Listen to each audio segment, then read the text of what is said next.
Il va pas tenir en mode équilibriste, je pense. Fais pas le con, Johnny. Tu tombes pas, hein? C'est jamais bien bon de faire trop de coudes au niveau de l'évacuation du WC. Moins il y a de coudes, mieux c'est. C'est quand même la poisse, hein, on est d'accord. Je tombe pile dans le fer à béton. Du coup, ça m'a fait galérer bien 10 minutes. C'est très souvent le cas où ton bâti, tu vas le mettre quand même assez loin du mur. Donc là, tu vois, ça te laisse pas une grande marge. Mais j'ai la solution. J'ai une proposition à te faire, toi qui es abonné à cette chaîne YouTube.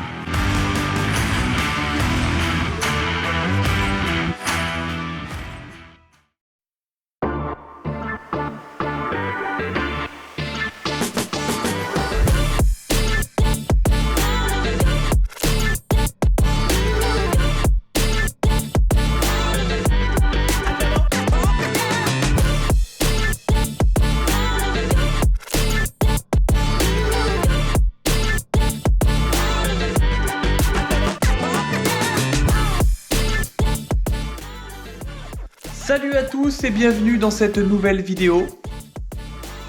Bâti support Grohe, donc t'as compris le programme de la vidéo. Je vais te donner le modèle de ce WC. C'est le modèle Solido Perfect Pack Bâti WC Rimeless. Do you speak English? Yes. C'est le modèle avec la cuvette sans bride. La bride en gros c'est le rebord que tu as dans ton WC. Tu sais quand tu tires la chasse d'eau, l'eau circule au niveau de ce rebord là, et ben ce modèle là n'a pas de rebord, c'est-à-dire que l'eau circule en surface, donc c'est plus simple pour nettoyer et ça évite que les bactéries squattent au niveau de la bride. D'ailleurs j'ai fait un super coup pour ce WC, je vais te donner le prix, il m'a coûté 254 €. 274 € avec les frais de port plus précisément. Je crois qu'en général il tourne à 340 ou 350. Donc ça va en termes de prix, je trouve ça quand même correct. Hein. C'est du Grohe, c'est de la qualité. J'avais hésité avec le modèle Geberit. Et le Geberit était plus cher, sachant que c'est quasiment la même chose. Après il y a les Pro Geberit et les Pro Grohe. Moi je m'en fous, je suis pas plombier. Ça va être une première pour moi, je n'ai jamais posé de WC suspendu, donc on va voir comment que ça se passe, ça n'a pas l'air d'être si compliqué que ça. Le seul souci c'est que moi tu vois, j'ai ma réservation pour mon évacuation ici, je veux pouvoir mettre de l'isolant derrière le WC, donc je vais avancer le bâti support, du coup va falloir que je rallonge les pattes de fixation qui vont être à ce niveau là. Donc je sais pas encore comment que je vais procéder, mais en gros je vais juste avoir ça à adapter, et puis on va voir comment que ça se passe quoi.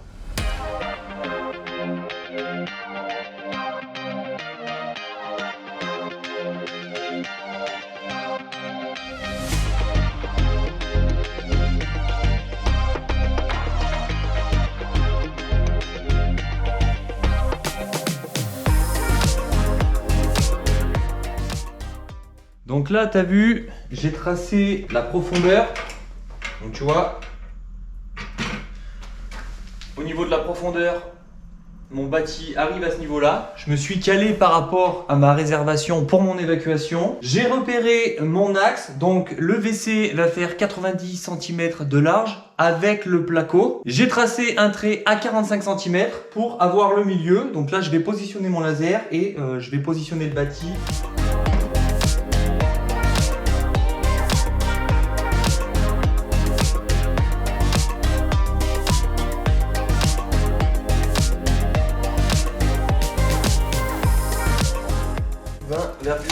Donc là on est nickel. D'ailleurs attends, je vais te montrer. Il va pas tenir en mode équilibriste je pense. Tu fais pas le con Johnny. Tu tombes pas, hein? Je te montre. Donc là tu vois mon laser est positionné sur mon trait qui est à 45, qui est le milieu du WC. Et tu vois, si on regarde bien, mon trait est pile à l'axe du tuyau d'évacuation et pile à l'axe du tuyau d'arrivée d'eau. Donc là c'est nickel. Au niveau de la profondeur, tu vois, je suis obligé d'avancer mon bâti parce que j'ai ma réservation qui est ici. La réservation, je me suis servi de l'ancien conduit de chaudière. Je ne sais pas si tu as vu les épisodes précédents, c'est pour ça que je précise. Pour passer ma colonne d'évac. Donc là, j'avais scellé un tuyau en 150 mm. Donc comme ça, j'ai un peu de marge, hein, vu que mon évac va être en 100 mm. J'aurais pu, tu vois, rapprocher mon bâti un peu plus proche de ce mur. Le problème, c'est qu'après, ça te fait faire des coudes et laisse tomber. Et puis, c'est jamais bien bon de faire trop de coudes au niveau de l'évacuation du WC. Moins il y a de coudes, mieux c'est. Donc maintenant, je vais tracer pour mes trous au niveau de la dalle. Je ne vais pas utiliser les chevilles qui sont fournies avec. Je te montre, c'est celle-ci. Moi j'ai acheté à part des chevilles tire-fond. Bah, j'appelle ça tire-fond, mais c'est, tu vois, ce t-shirt qui fait ça, c'est goujon d'ancrage. C'est la même chose que j'avais utilisé pour fixer ma platine d'escalier dans ma dalle. Et là au moins, si tu as besoin de redémonter ton support, tu as juste à desserrer l'écrou et tu peux enlever ton bâti tranquille, sans problème. Voilà pourquoi je mets ça, hein. C'est juste pour une question de praticité.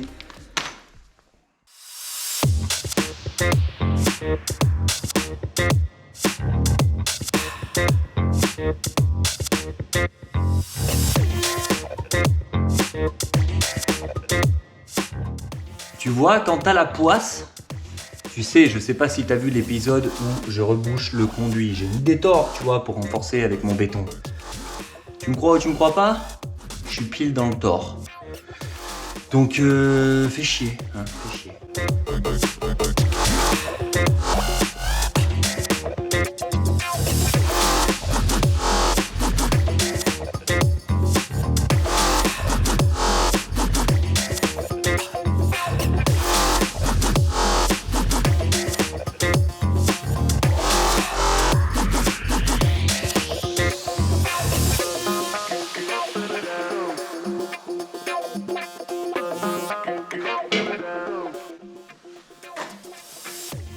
C'est quand même la poisse, hein, on est d'accord. Je tombe pile dans le fer à béton. Du coup, ça m'a fait galérer bien 10 minutes et ça m'a fait casser 3 forêts.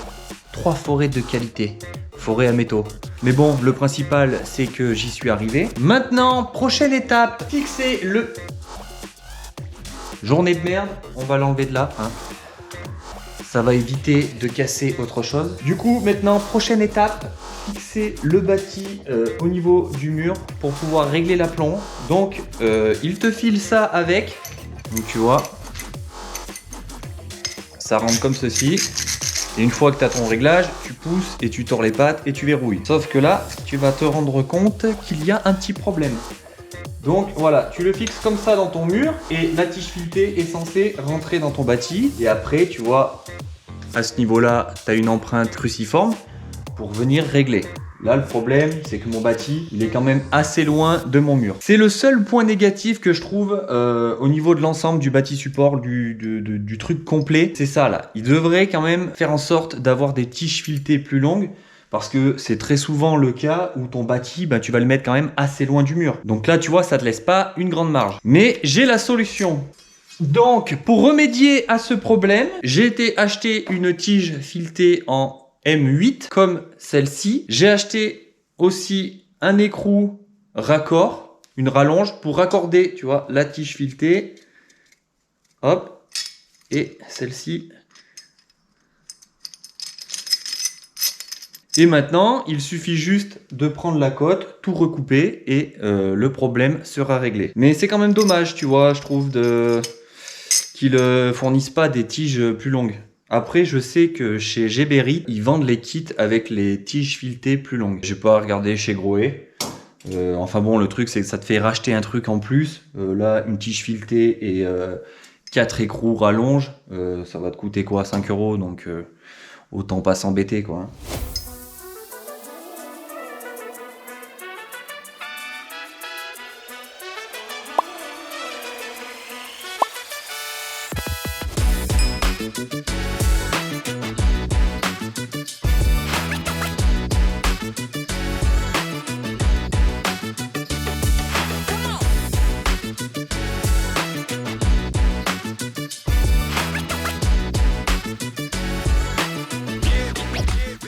J'ai mis en place mes tiges filetées, mais je ne vais pas percer tout de suite parce que maintenant il faut régler la hauteur du bâti.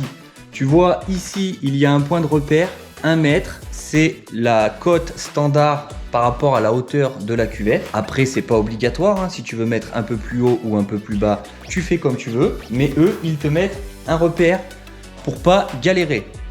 À cet étage, je vais recouler une chape, donc sur mon placo, tu vois, ici, j'ai un trait de repère pour la hauteur de ma chape et j'ai un autre trait à 1,5 cm de plus, ce qui correspond à ma colle et mon carrelage. Donc là, ça va être très simple. Je vais prendre mon mètre, je vais mesurer sur mon deuxième trait qui correspond à mon carrelage 1 mètre. Je vais positionner mon laser sur ma troisième main et j'aurai juste à régler en hauteur le bâti et à me positionner sur mon trait de laser au niveau du repère ici et ce sera nickel.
Donc là, tu as vu, j'ai mis le bouchon, j'ai remis le cache parce que je vais pas monter le WC tout de suite, hein, j'ai encore tout le placo à faire. Donc pour éviter que ça prenne la poussière à l'intérieur de la cuve, j'ai mis le bouchon, j'ai mis le cache, j'ai scotché derrière où le robinet du WC doit être monté. Et maintenant, il reste une dernière chose à faire. Maintenant que tout est réglé, tout est d'aplomb, tout est de niveau, tu dois mettre des vis TRPF. Je crois que c'est comme ça qu'elle s'appelle. Tu viens les visser à l'intérieur du bâti. Tu peux les mettre à l'extérieur, mais si après, une fois que tu vas faire ton habillage, tu vas devoir placer certainement un montant sur le côté, donc les têtes vont te gêner. C'est pour ça que je te conseille de les mettre à l'intérieur. T'en mets deux d'un côté, deux de l'autre, histoire de verrouiller un peu plus le pied, parce que tu vois, c'est juste serré comme ça en contrainte. Peut-être qu'à la longue, ça risque de bouger, donc en verrouillant avec ces vis, ça ne bougera plus.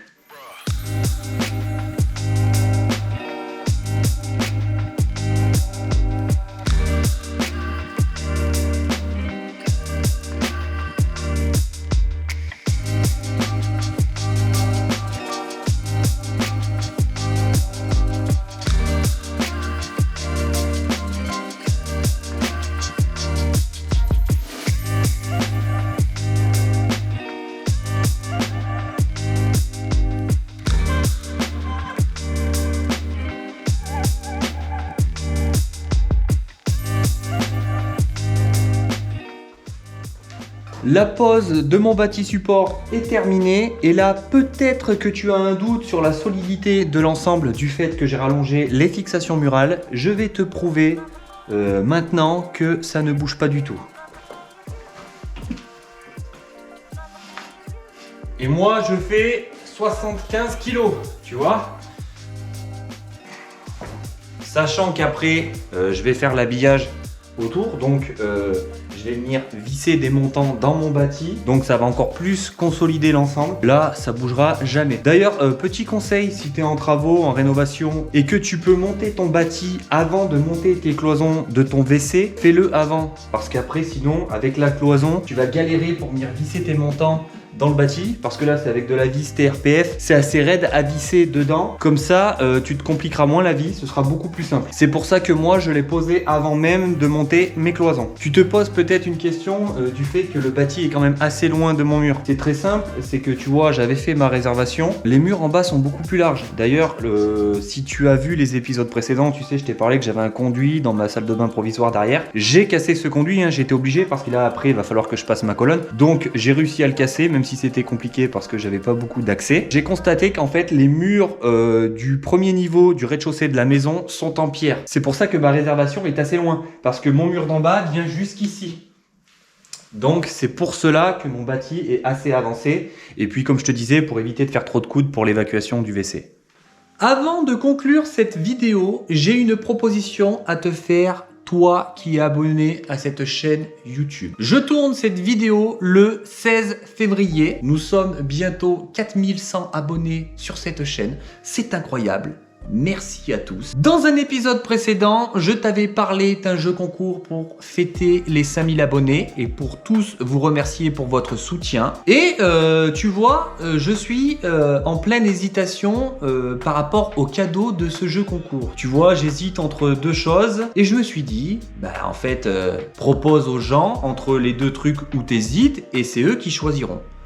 Donc, je te propose soit une visseuse Bosch Pro avec 2 batteries, son chargeur et sa mallette de transport, ou deuxième choix, visseuse Metabo avec ses 2 batteries, son chargeur, sa mallette et en plus, je crois qu'il y a une mallette d'accessoires avec des forêts, différents embouts, des cutters, je crois, et un mètre, enfin bon. Je te mets les 2 liens de ces 2 visseuses en description, tu iras voir, comme ça tu pourras regarder les caractéristiques des 2 visseuses et faire ton choix. Tu me mets en commentaire si tu préfères gagner la visseuse Bosch, tu me marques visseuse Bosch. Si tu préfères la Metabo, tu me marques visseuse Metabo. Celle des 2 qui l'emporte, eh ben, sera ta gagnée. Et comme ça, moi, ça m'enlève une épine du pied. Voilà. Je te laisse environ une semaine pour me le dire en commentaire ce que tu préfères. Sachant que j'ai un mois de décalage entre les vidéos qui sortent et au moment où je les tourne, je peux pas te dire quand est-ce que va avoir lieu ce jeu concours. Donc,